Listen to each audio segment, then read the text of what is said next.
Hey everybody, this is Faze with ecigadvanced.com, and today we're going to take a look at the Vamo.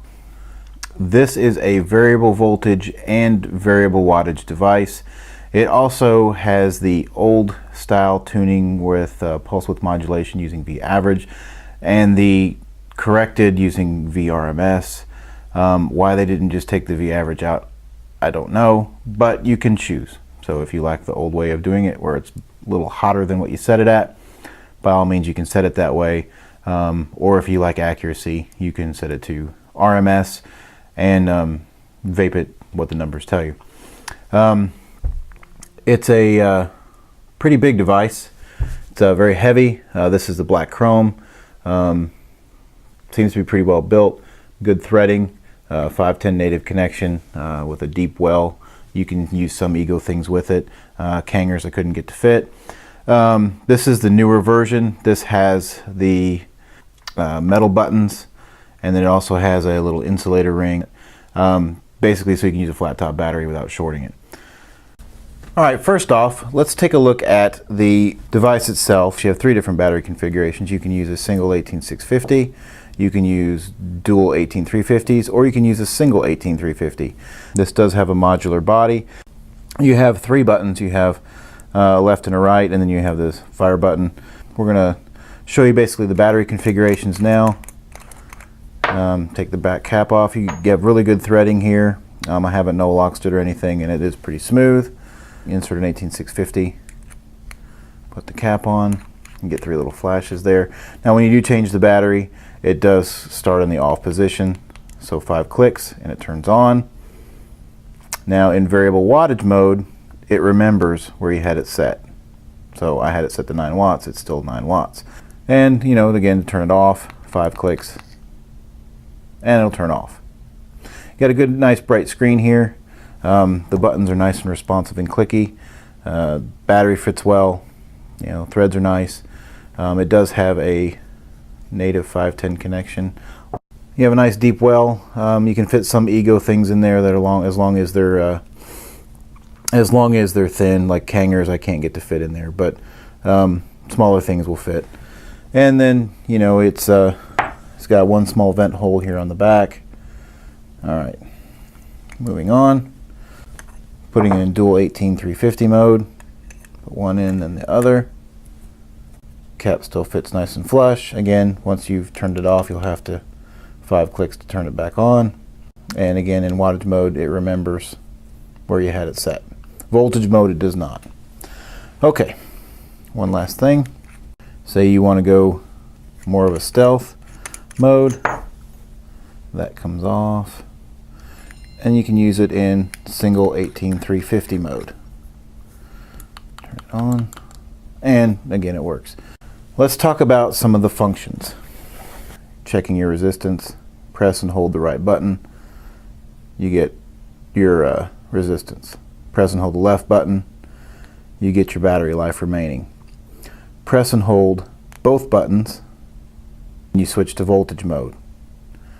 Press and hold both buttons again, you go back to wattage mode.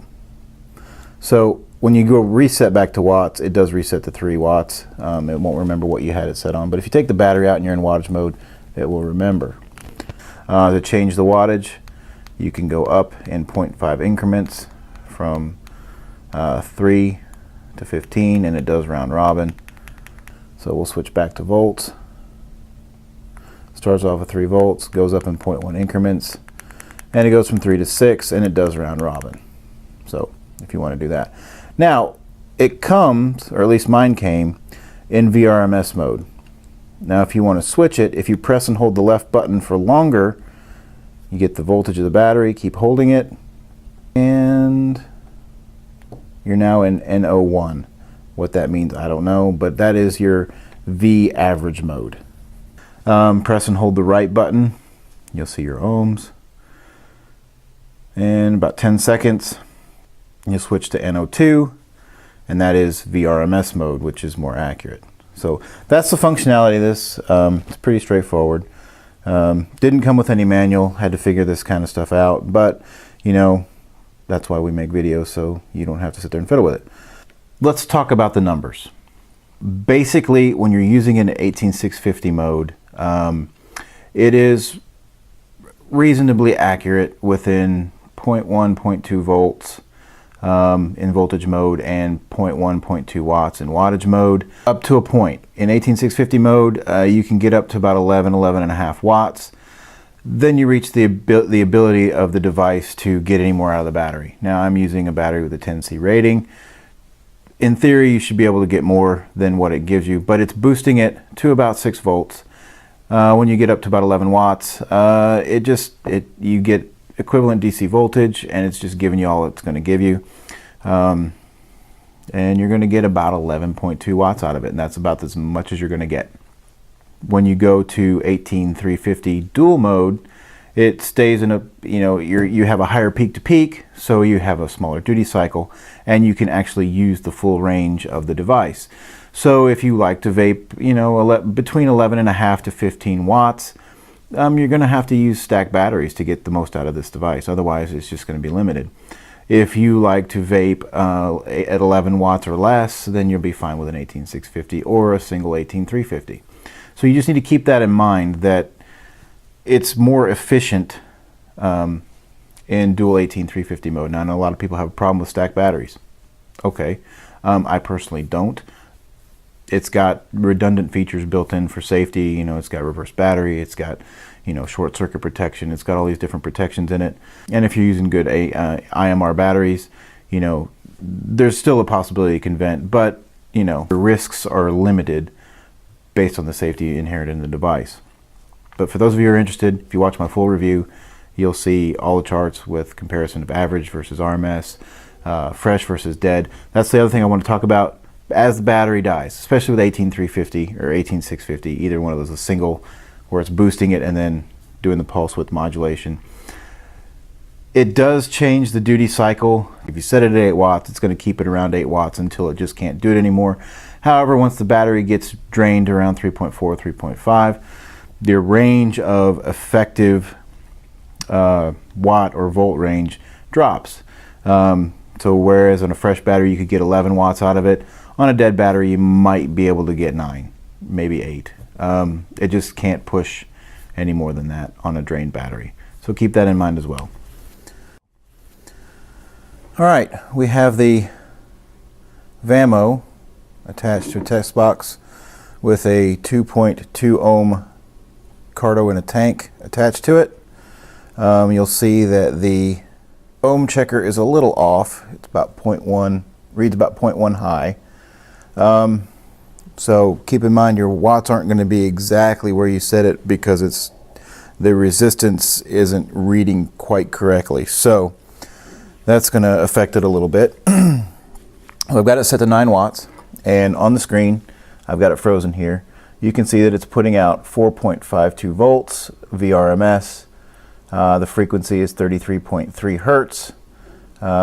This is with a 18650 battery, so V peak to peak is 5.96. So it's putting it's boosting the battery at almost 6, and then cutting it with the pulse width modulation. Duty cycle is 84%. So that's calculated out, set to 9 watts, 4.52 volts.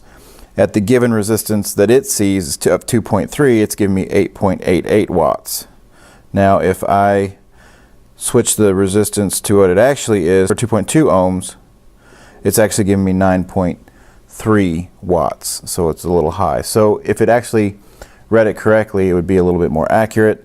But either way, you're in the ballpark with the 18650 battery. This is like the other pulse width modulations that boost an 18650 battery. You're only going to get so much out of that battery because it can only boost it to 6 volts. So if I boost it to, I'm going to put it at 13 watts, and I'll show you that there, 13 watts, and you'll see that it's 5 volts even, is 11.36, so about 11.4 watts is about the max you're going to get out of an 18650 battery.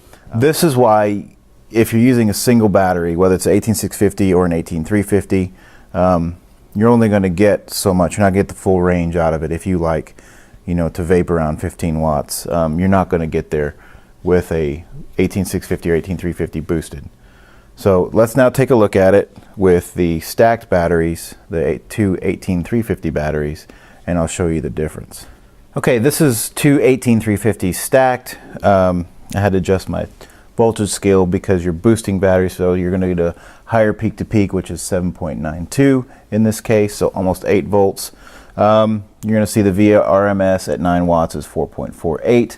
Duty cycle now is 37% instead of the 83% that it was. Frequency is still the same at 33.3 hertz. And this gives us an output power actual, which is a 2.2 ohm cartomizer, at 9.12. Now, if we use the 2.3 that it calculates, it's 8.7. So, in the ballpark.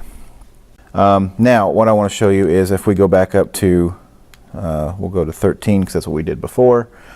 You can see that it is still pulsing. You have a duty cycle of 56% and a VRMS of 5.52, 13.2 watts, which we have it set to 13, so that's good.